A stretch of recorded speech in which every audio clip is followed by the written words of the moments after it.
Hello viewers, আসসালামু আলাইকুম। আমি আজকে আপনাদের শিখিয়ে দেব কিভাবে পুঁই শাকের তরকারি রান্না করতে হয়। তো চলুন দেখে নেওয়া যাক। প্রথমে তেল গরম করে সেখানে একটু পেঁয়াজ কুচি এবং মরিচ কুচি দিয়ে নাড়াচাড়া করতে হবে।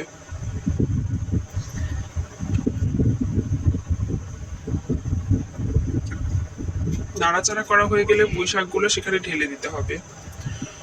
পুঁই শাকের সাথে আপনারা পছন্দ মতো সবজি অ্যাড করে নিতে পারেন। সেখানে আমি মিষ্টি কুমড়া এবং কাঁঠালের বিচি আর আলু অ্যাড করে নিয়েছি।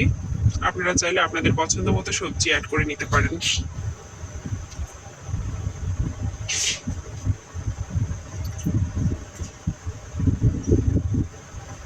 এরপরে সুন্দর করে নাড়াচাড়া করতে হবে। আর এখানে আপনাদের মশলা কি কি মশলা দিতে হবে সেটা আপনাদের এখানে দেখানো হয়নি। এখানে আদা বাটা, রসুন বাটা, পেঁয়াজ বাটা, জিরার গুঁড়া, লবণ পরিমাণ মতো এবং একটু মরিচের গুঁড়া দেওয়া হয়েছে।